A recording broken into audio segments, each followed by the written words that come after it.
نعخم كمل لكم ما بكرنا عالم لازم دبزي تكتاتلو زي أتكرو بمدايز بالمدبنايو يوحنس أبراهيم كاب كندا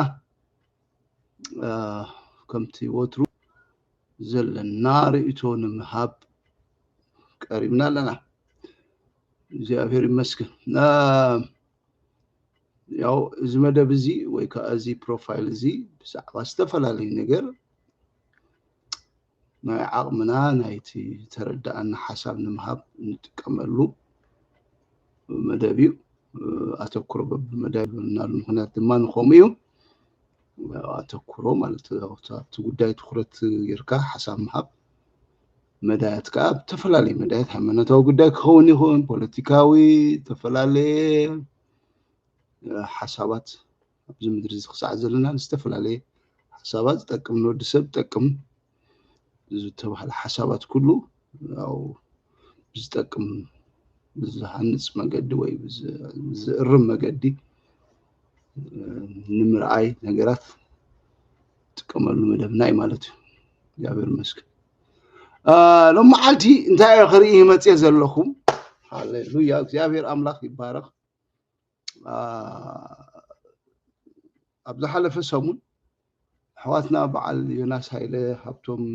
ኮይኖም ብዛዕባ ፖለቲካዊ ጉዳያት ይዛረሩ ነይሮም ሶ እቲ ጉዳይ ብዙሓት ኣዘራራቢ ነይሩ ሕጂ መቸም ኣብዚ ምድሪ ዝኽነብር ከለና ኩሉ ሰዓት كل زي بنا نجر كم سب كل ساعة 5 زاربو أبسلست نجارات سلست نجاراتي نسب ود سب كابز مدرس خنا بركلو قديتو يعني ما بزن نجارات زياتن نصور متكل كله يقبع نصور حسب نصور كايدا كله يقبع مالته أبتي أبز مدرس خنا بركلنا عالم أم مدرينا نبر زلنا سلزي أم مدرينا بحاجرن كنا بركلنا حاجرا قداي نزخونا سب نستبها لسب زي قد استاي هيمانوتو تايو بحالو انتايو حبرو انتايو زي قد حاجر زبحال قداي نخل سب زملكت قداي زب زعبا حاجر نخشتوي ملكتو زبحال نقريل أبز مدرس ساعد نبر زلنا مالي زي مدرسين حبار بحبار ننور المانم سب زبحال تبهال فطور تفلالي حبر تفلالي قانقاس تفلالي بالي زلو اب تفلالي في العالم زغمت سبسي زي مدري زي ازنبر سبب تزنبرو حاجر አሉ حاجر زي بيقولوا ፍጥረት የለም ስለዚህ ሀገራው ጉዳይ ነው ሁሉ ሰብ ይመልከተው እዚያ ሁሉ ሰብ ከስተውዕለላ ዝግባ ኮይና ትስማዓል ብናተ ርዲት ማለት ካሊ ኣብ ሃገር ክትነብር ከለኻ ሃገር በፖለቲካ ይዝምራ ፖለቲካ ዝባሃል ነገር አለ ፖለቲካ ማለት ከአ በትናትና ኮንቴክስት በትናትና ዓውዲ በትናትና ትሕስቶ ክሪዮት ፖለቲካ ክባሃል ከሎ ኣዝዩ ዘፍር ተቃል ማዕሉ የፍርሐናይ ፖለቲካ ክባሃል ከሎ ንዓና ነዞም ኣብ ኣፍሪካውያን ብፍላይ ከምናታ ክንዛረብ ኣብ ዝቀርና ኣፍሪካ ዘለና ለዞም ኢትዮጵያ ኤርትራ ንባል ሰባት ፖለቲካ ዝበሃል ነገር ንዓና ከም ሓደ ተዘዘብል ኤሌክትሪክ ከም ዘፍርሕ ብርሑቕ ተሃድመሉ ከም ዘንድድ ሓዊ ዓይነት ከምኢና ንሪኦ ፖለቲካ ማለት ናይ ዓመፅቲ ናይ ሸርሐኛታት ናይ ቀተልቲ ናይ ሓረርቲ ናይ ክፉኣት ሰባት ስራሕን ተግባርን ኮይኑ ኢና ንሪኦ ኮይኑ ግን ከም ኣይኮን ፖለቲካ ሳይንሳዊ ጥበባዊ ምሕዳር ማለት ሓቂ እዚ ናይ ፖለቲካ ሓቂ ግን ኣብትናትና ኮንቴክስት ኣብትናትና ትሕዝቶ ኣብትናትና ሃገር ግን ፖለቲካ ዝበሃል ናይ ዓመፅቲ ናይ ጎምፀፅቲ ናይ ቀተልቲ ናይ ክፉኣት ሰባት በቃ መሳርሒ ኮይኑ ስለንፈልጦ ኩሉ ግዜ ፖለቲካ ክበሃል ከሎ ንዓና ሕማም ርእሲ ብፍላይ ድማ መንፈሳዊ ኤቴልካ ከዓ ሞ ጥራሽ ዓኻ ዝምልከት ኣይኮነን በቃ ሃገር ካብ ሰማይ እዩ እዚ ምድሪ እዚ ከም ዘይምልከተካ ኮንካ ኢኻ ትቐርብ which is wrong ስለዚ كما بالكالاي بوليتيكا زبحال نجر سبب زمدرس خصاب زلو ملكتوي انت دايركت انت اندايركت بقطاو بزي قطاو مجدي بتزواري ወይ بقطاو مجدي نسب بوليتيكا بزمدرس خنبل ስለዚህ ፖለቲካዊ ነገራት ምልከተና ስለዚህ ብዛዕባ ፖለቲካ رديتن حسابن متكلن كلونا جدني ሳልሳይ ከዓ ሃይማኖት ዝባሃል ነገር ኣብዚ ምድሪ እዚ ኣስታት 8 ቢልዮን ህዝቢ ዝነብረላ ዓለም ኣብዛ ፕላኔት እዚኣ ተፈላለየ ዓይነት ሃይማኖታት ኣለው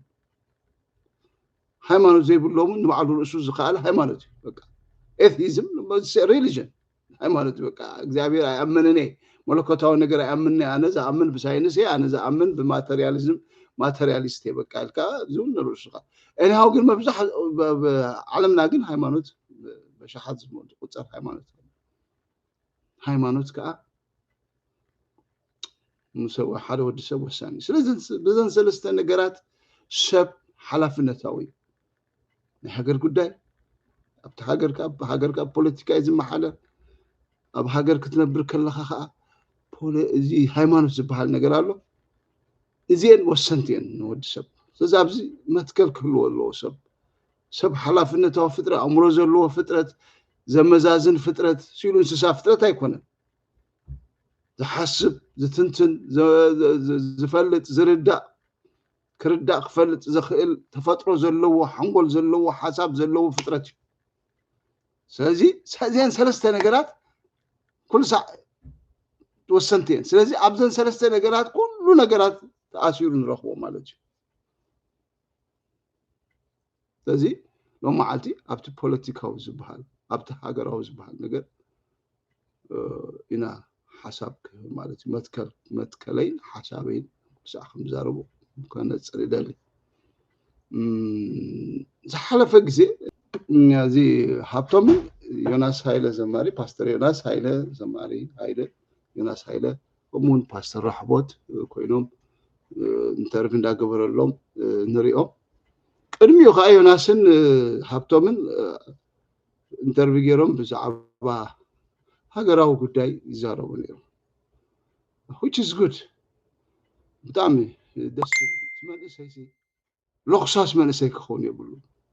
ዝሓስብ መንእሰይ ክኾን ኣለዎ ዘመዛዝን መንእሰይ ክኾን ኣለዎ ብፍላይ ድማ ከም መንፈሳውያን ሕጂ እዚኦም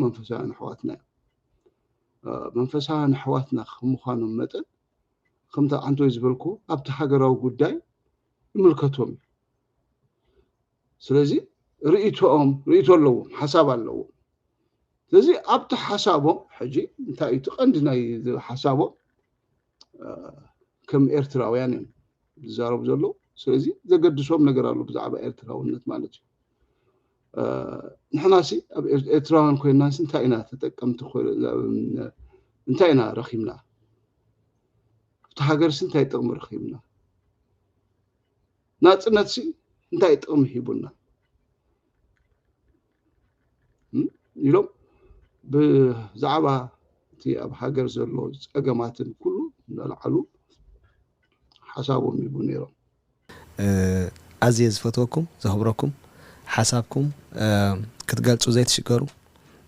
ምቕሉላት ናይ ኣምላኽ ሰባት ስለ ዝኾንኩም ኣብ ማእኸልኩም ምህላወይ ብጣዕሚ ዕድለኛ እየ ኣዝየ ከዓ ዘፍቅረኩምን ዘኽብረኩምን ታንክ ዩ እቲ መከራ ኣብ ሂወትካ ኢኻ ሪኢኻዮ ኣብ መራሕትና እውን ኣብ እስር ቤት ኣለዉ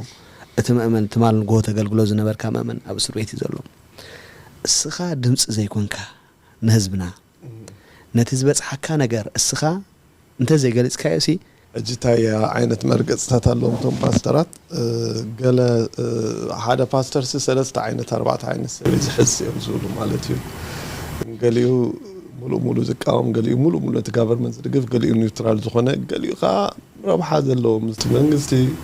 ገሊኡ ከዓ ሰራሕተኛ ሙሉእ ቪዥነር ናይቲ መንግስቲ ሕጂ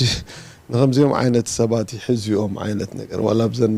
ብጣዕሚ ፅቡቕ ታሪክ ከም ዝፀንሐ ግን ኣብ ገለገለ ግን ድሕር ሓንሳብ ፓስተር የኒ ሓንሳብ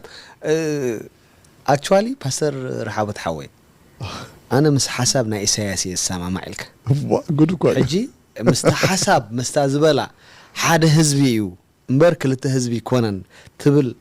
عينت حسب تراي دي خات السماع واسمس كله ناي نو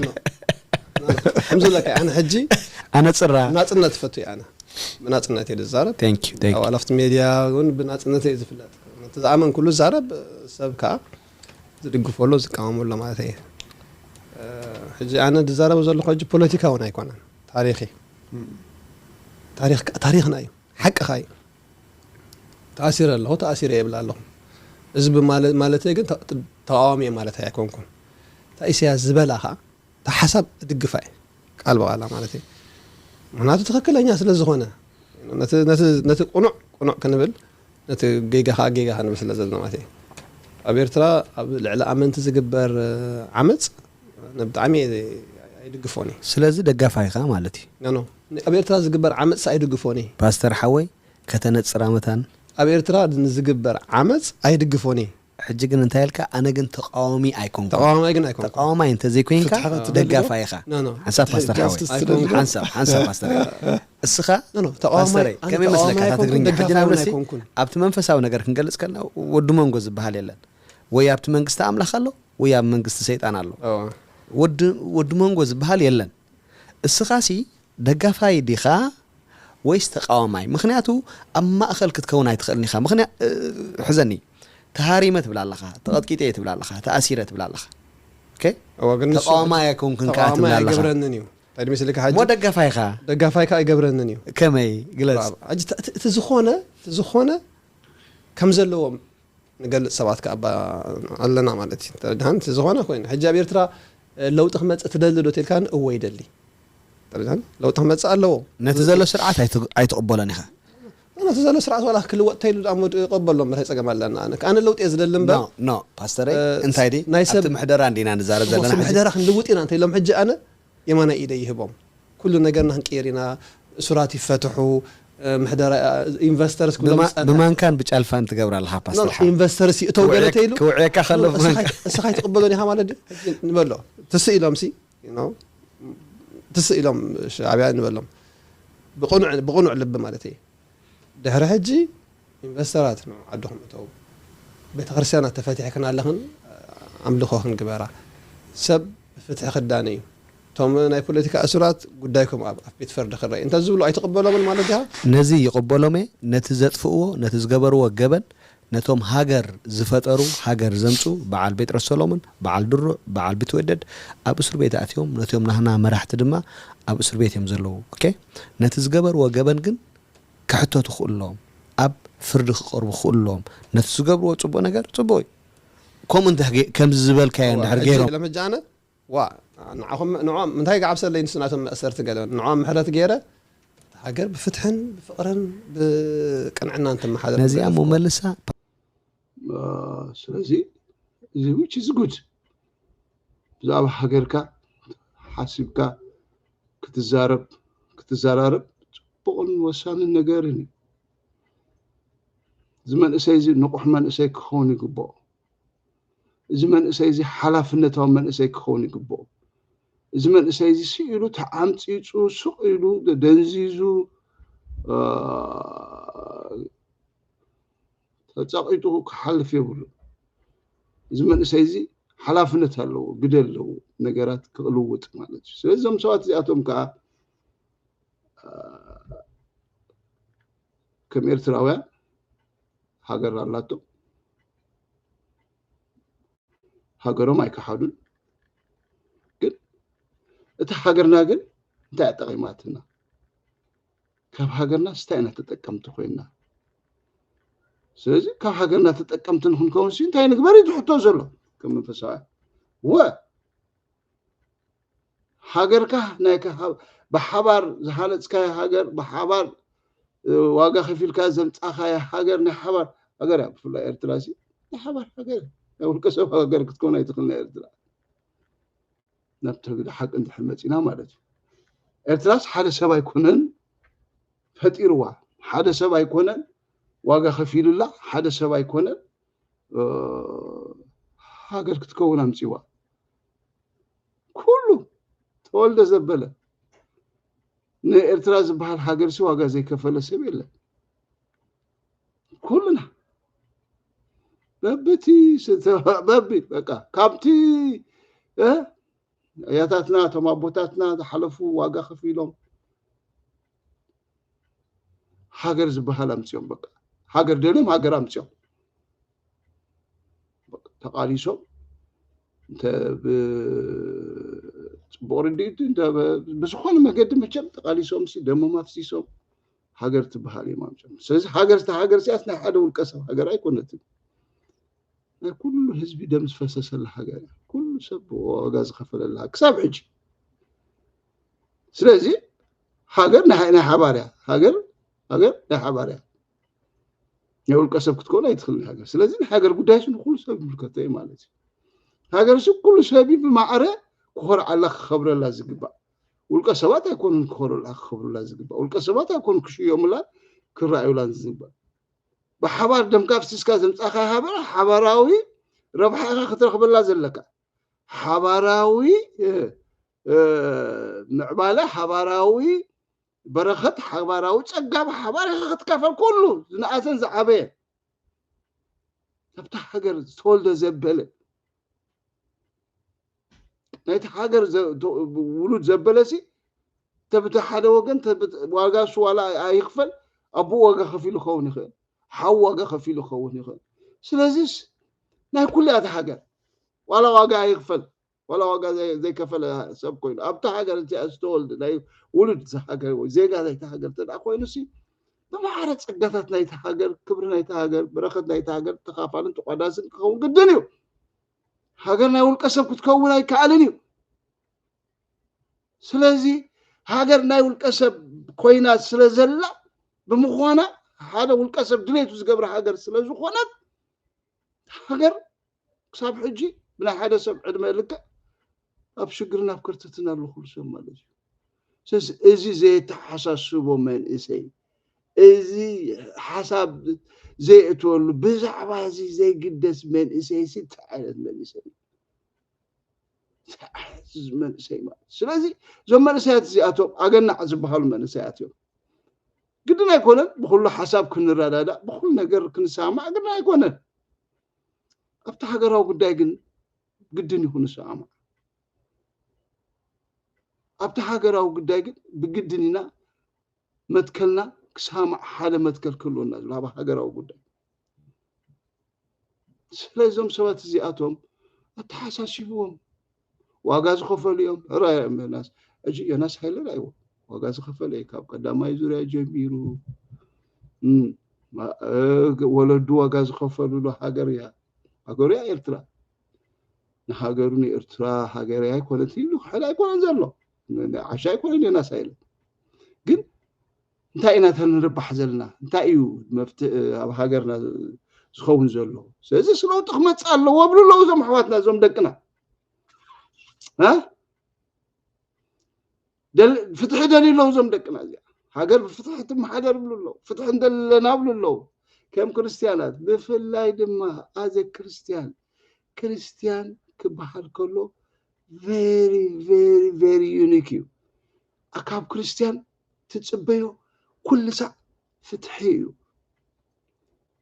حسب كريستياني أماني إيه نعم صحف قدس سبي انت دع إلني أنا كابوز تتصبيو مجمريا فتحيو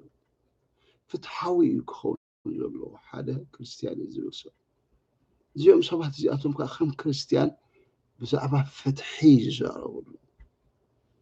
هاجر تشيت هاجر تلوت هاجر تقوم تس أيكونوا زبلو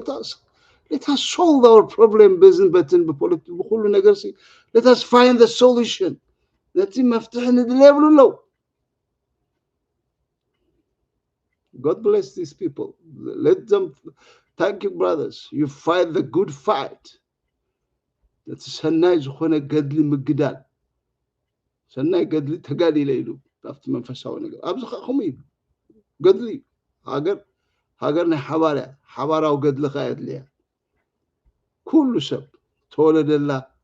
سسنة هاجر نبارك الله هاجر نمعبل الله هاجر نقصنا الله هاجر وزينا نأتوا الله هاجر نفرع الله هاجر نخدكوا ناي كل سب الجامي ناي كل سب حلافنتيو إذا أبز قدايزي ማእከላዊ ክትኮና ይትኽእልን ኢኻ ኣብዚ ጉዳይ እዚ ኣምሰሉ ክትኮና ትኽእልን ኢኻ ኣብዚ ጉዳይ እዚ ኣብ ዓመፅ ክትሳተፍ ኣይኮነን ዘድልየካ ኣብ ፍትሕን ኣብ ሓቅን ተመርኪዝካ ብዛዕባ እዚ ሃገር እዚ ፍትሓዊ ነገር ክተምፅእ ከም መንእሰይ ግዴታኻ እዩ ስለዞም መንእሰያት ኣነ ብጣዕሚ ኣድኒቐዮም ግድን ኣይኮነን ንስኦም ብኩሉ ሓሳብ ክሰማዕ ግድን ኣይኮነን ኣብቲ ሓቅን ኣብቲ ሃገራዊ ኣብቲ ፍትሓዊ ነገር ግን ክንሰማዕና ይግድንና ስለዚ ኣገናዕ ክብሎም you are right you are starting good fight press on your good fight በቃ በርትዑ ኣጅኹም ለውጢ የድልየና ኣሎ ፍትሒ የድልየና ኣሎ ኣብ ቀርኒ ኣፍሪካ ናይ ዓመፅቲ ሃገር ኮይና ቀርኒ ኣፍሪካ ናይ ውልቀ ሰባት ኮይኑ ናይ ዲክቴተርስ ሃገር ኮይኑ ሰብ ከዓ ንሆ ሰብሲ 30 ዓመት 40 ዓመት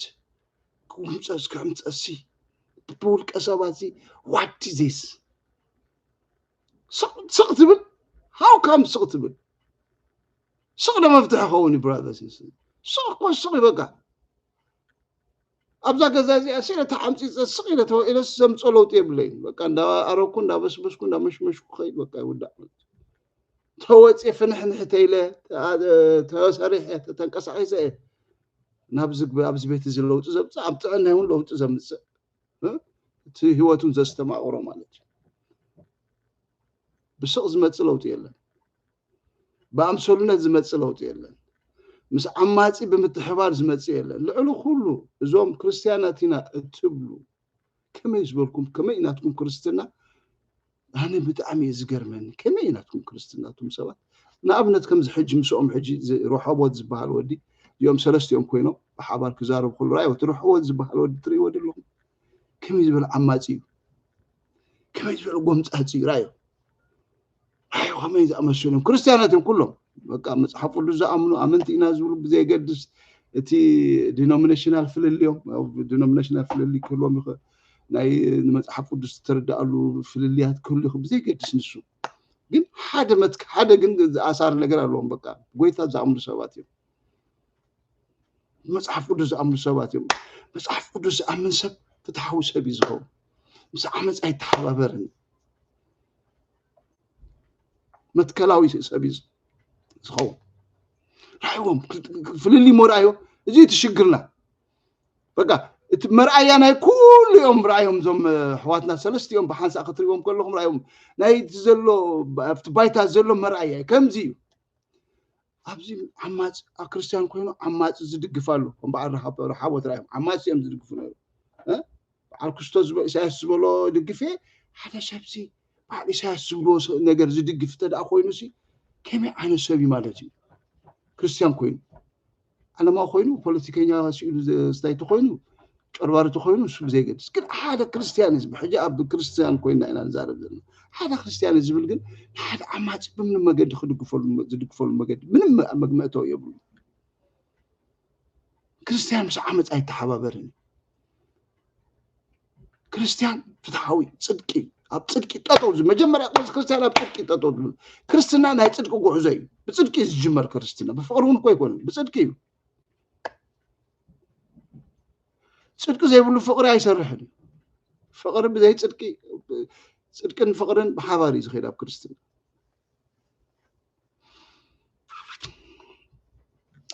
እና ራእዮ ሕጂ እዚ ትፍልጥ ሽግርና ገሊኦም ኣመንቲ እዮም ኣመንቲ ተባሂሎም ምስ ዓማፅ ዝተሓብሩ እዮም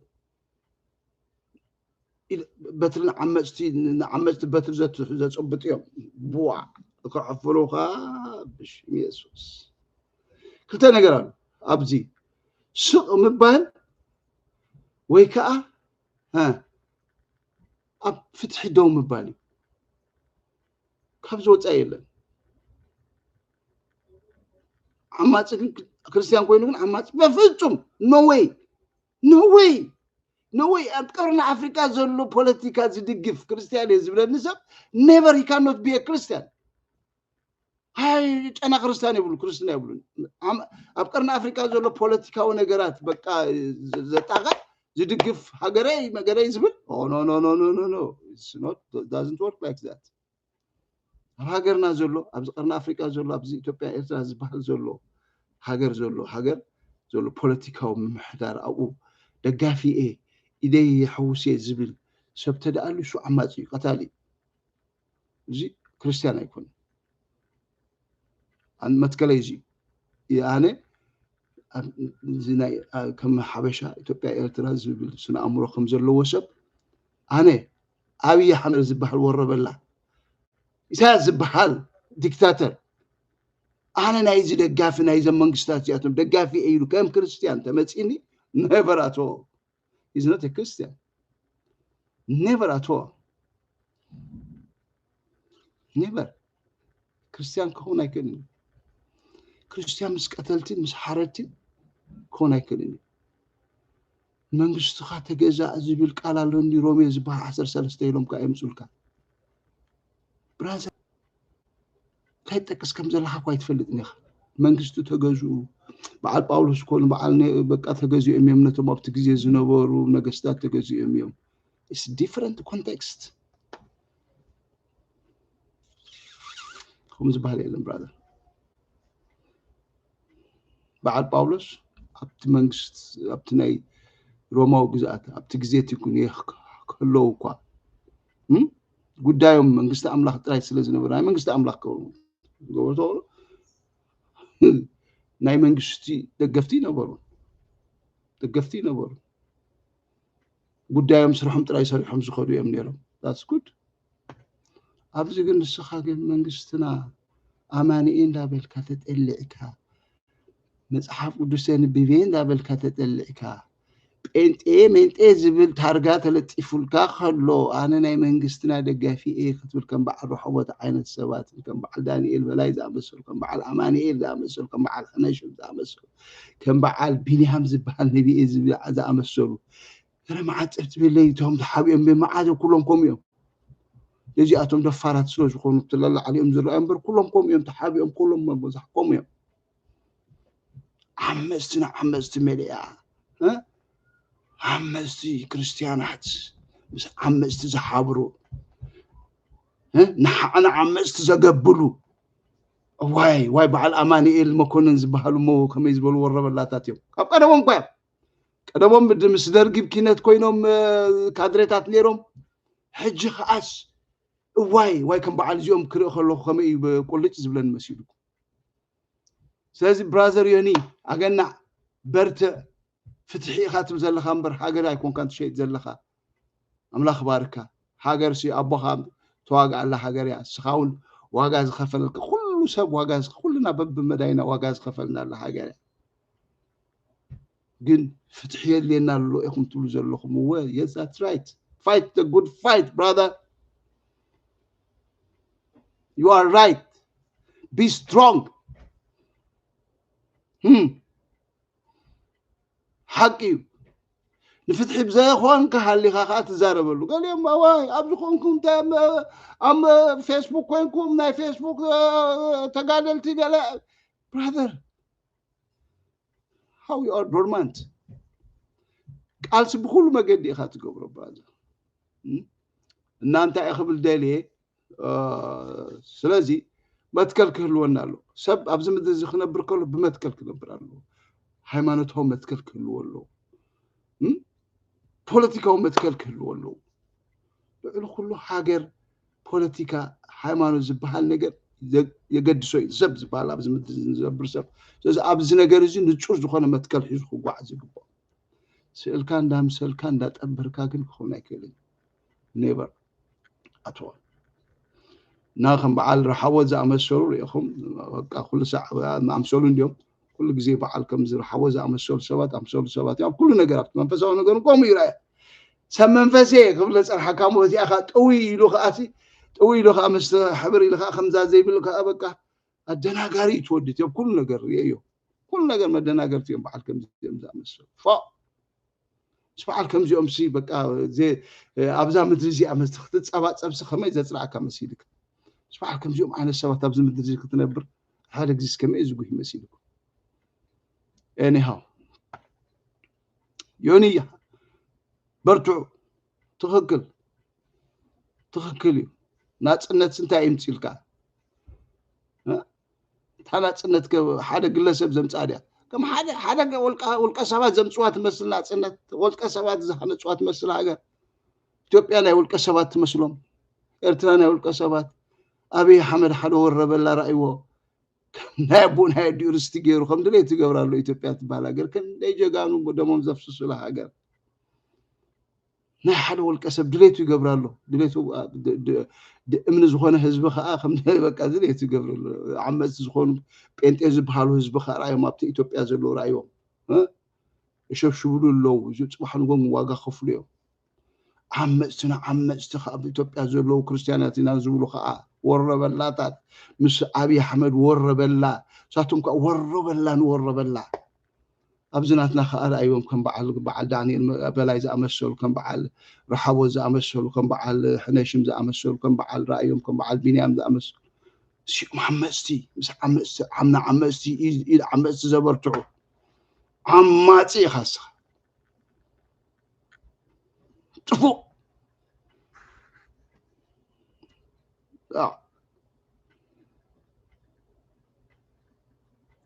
سزح كريستيان أبتصدقي أفتح زرقة كريستيان yes and no إزبل كريستيان نتي yes نتي أوه نتي أيكونن إزبل كريستيان عماتي إزبل رأيوا يسوس كويس مروكم رأيوا منهم فريساويان يسوس فريساويان كري خلوا دوم يزفلحوا ها عم تسرقون فريساويان أب كله عمز يوم فريساويان رأيهم صحفت فريساويان عمز يوم يسوس كا دوم يزفلحوا نيرو هذا ما عيلت كمان شو راف كيرو لبلي بحد يقوم يزلفهم وزاو خاريا بلوا ينادي يسوس نه استخري خلو فريساويان كري خلو عمز تخطري خلا دك الله برازر كريستيان عمزن ما فتشم حبراي كيدني كريستيان نعماتي إيد آيبرتعني عقمة اللي هو يقاوم حجي كلتا نقر يمكن أحس كل كلامنا نعقم حتوي قال لي يوسف سق بلي زدالي سق مبارب علو دقا في النتي قل يحيش كابتي جلوس كوين كدقا في كام مدنقا سق مبارب تحيش بستفل على مخنات سقط بليخا بستفل على مخنات سقط بليخا أمسلو سق حبيكا بكابت زتعمل كازم عمل كامتان نخد كيد سقط الكات أنا حبت زتم سعارز بالكا ونخد قوي سقط بالتخليخا زخفي أمسينكا واقي لك زير داكات سلزخونه خا سقط بليخا تفلالي نجارات حاسبك إزيس كم زتخونس كابوش نجار ندي زلوا سالي بزخون كاسي سدرخالو تفلالي نجارلو نقول تاتا جنازيبك قبل بقى حسكاس كستايت قبله نجار كله خير بقى ما تاكون يحيش عيلن كنت تطلعك أفكاميلك عمستي دقاف تخون كريستيان كوي يندابلك ختم للنسي how come it doesn't work هم ما يسرحني brother سلازي زود حنكم انتم نحاق نفتحي تجاربوا دو تبلو زلكم توفيو عمل اخباركم قچللو واغا لكم زمان سلوتات عمصتخا لبنا هبكم كريستيان كوينو عمات زدقف كريستون أخفت شالو أملاخ فتحي هاجر نحباري منجستي نهاجر كمرح كقسن امبر هاجر كبسابس كتشقون كناوز أيكونه فقط أملاخ أيكونه أملاخ سي سلطان كلنا أملاخ يكبها الكلوسي شركة ألف وربلاتات كم بعد أبي أحمد زحزوه كم بعد سيا زحزوه سلطان يكون أملاخ زين أملاخ سلطان يكون ناي وربلاتات سلطاني عمت سناي قمت سناي قتلت سلطاني زي منجستي فتح خوتي منجستي قطع نخفق بعال كفق قطع نبعال صبق كنيد أقل أملاخ يلك زلمبر وربلا هاجرنا يقولوا غيرو دليتو خغبر يكون من يديكا توا اخا خلي زخم عين انسخا مصحف كل سنه بأمان إلك زخم عين منجست قافون قطقل واريو زود حنكم باب ثانك يو